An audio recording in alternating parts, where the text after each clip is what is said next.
Merci. Monsieur Xavier Breton. Merci Madame la Présidente. Madame la Directrice Générale, je voulais aborder un sujet qui devient de plus en plus problématique à chaque rentrée depuis 3 ans maintenant, c'est celui de l'instruction en famille.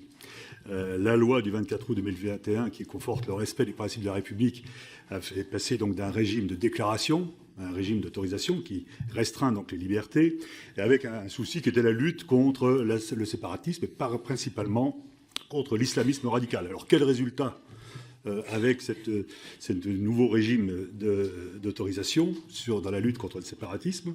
Ça serait intéressant de savoir si effectivement on a des résultats, mais il y a surtout les effets collatéraux, les dommages collatéraux pour toutes les familles qui ne demandaient rien et qui se retrouvent aujourd'hui et qui se heurtent à l'arbitraire des services académiques dans l'octroi des autorisations, avec des conséquences désastreuses.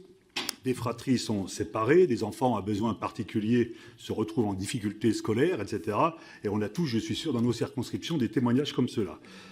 On sait que l'instruction des dossiers est variable d'un département à l'autre, notamment sur l'application du 4e critère prévu à l'article 49 de la loi sur les principes de la République, qui prévoit donc la possibilité, en cas de situation propre à l'enfant, motivant le projet éducatif. Et pourtant, le Conseil constitutionnel avait fait une réserve d'interprétation qui permettait de s'appuyer uniquement sur le projet pédagogique, et la situation propre de l'enfant n'avait pas été précisée par les parents. Donc est-ce qu'on va avoir enfin une application un peu plus souple de ce texte? Je vous remercie. Sur l'IEF, vous interrogiez sur les résultats. Nous avons des résultats par rapport aux objectifs qui avaient été portés, c'est-à-dire de réduire notamment la très forte hausse qu'il y avait eu après le Covid. Nous étions en 2018-2019 à 35 000 élèves en instruction en famille.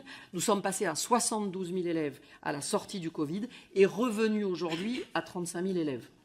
C'est un point important parce que je crois que nous retrouvons l'étiage habituel des choix que les familles ont toujours fait ou ont traditionnellement fait d'instruction en famille. Je voudrais simplement revenir aussi sur ce que vous disiez en termes de refus.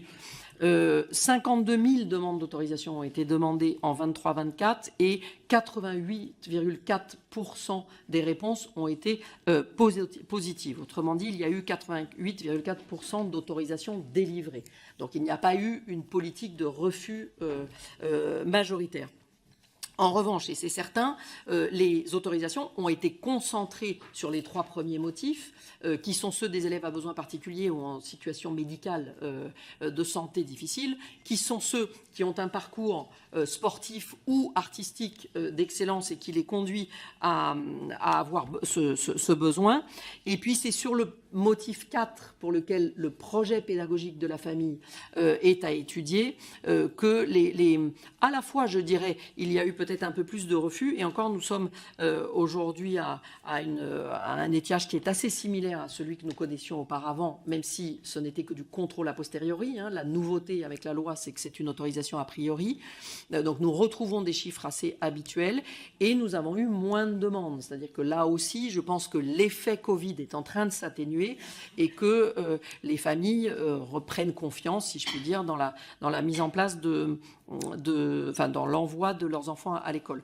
Je terminerai simplement en disant que vous n'avez pas complètement tort en disant que les politiques départementales n'ont pas toujours été les mêmes, que nous avions envoyé une note de service en demandant à ce que, dans le fond, les pourcentages d'autorisation soient assez équivalentes, et les recteurs avaient pour mission d'équilibrer entre les différents départements de leur académie pour que, justement, le traitement d'un département à l'autre ne soit pas trop différent, même s'il faut tenir compte aussi du nombre de demandes, etc.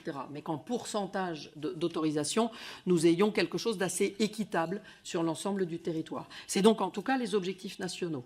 En cette année où la forme de dérogation qui avait été autorisée pendant 2 ans pour ceux qui étaient déjà en instruction en famille puisse continuer arrive à son terme. Donc c'est la première année où il n'y a plus cette dérogation automatique. Donc évidemment, ça a conduit à des situations nouvelles, mais la politique et les objectifs nationaux sont ceux-là, c'est-à-dire de retrouver un nombre assez normal de demandes d'instruction en famille pour toutes les raisons que nous avons toujours connues, de résorber, si je puis dire, l'effet post-Covid, de tenir compte par un contrôle, comme nous le faisions avant, du projet pédagogique qui est celui de ces familles, pour éviter toutes les dérives que vous avez pu mentionner.